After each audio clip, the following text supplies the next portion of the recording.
بسم اللہ والحمد للہ والصلاۃ والسلام علی رسول اللہ اما بعد۔ درود پاک کے متعلق سماعت فرمائیے۔ حضرت ابی بن کعب رضی اللہ تعالی عنہ آپ بیان فرماتے ہیں کہ میں حضور علیہ الصلاۃ والسلام کی خدمت میں حاضر ہوا اور میں نے عرض کی، یا رسول اللہ صلی اللہ علیہ وسلم، میں آپ کی ذات پر کثرت سے درود پڑھتا ہوں یا کثرت سے درود پڑھنا چاہتا ہوں، تو میں کتنا پڑھا کروں؟ تو حضور علیہ الصلاۃ والسلام نے ارشاد فرمایا، جتنا تو زیادہ پڑھے گا اتنا تیرے لیے بہتر ہے۔ تو انہوں نے عرض کی، اگر میں 3 حصے باقی ورد و وظائف کا لیا کروں اور 1 حصہ آپ کی ذات پر درود پڑھ لیا کروں تو یہ کیسا رہے گا؟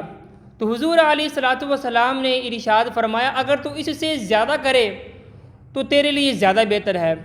تو انہوں نے عرض کی، اگر میں نصف حصہ باقی ورد و وظائف کا لیا کروں اور نصف حصہ آپ کی ذات پر درود پڑھ لیا کروں تو یہ کیسا رہے گا؟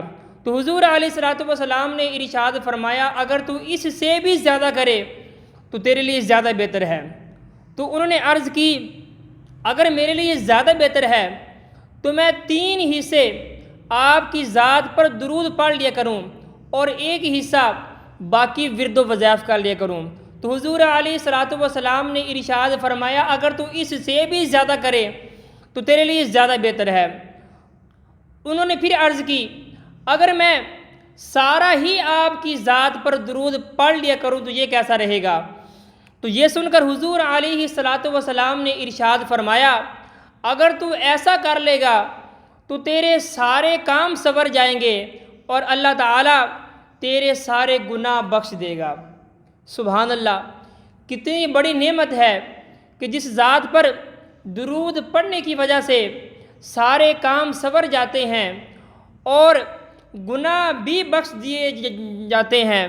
تو اس حدیث پاک سے یہ اندازہ لگایا جا سکتا ہے کہ حبیب علیہ الصلاۃ والسلام کو درود پاک پڑھنا کتنا پسند ہے اور اللہ تعالیٰ اور حضور علیہ الصلاۃ والسلام کے نزدیک اس کی کتنی اہمیت ہے۔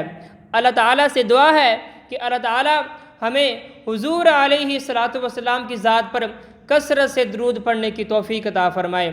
وما علیہ الا البلاغ۔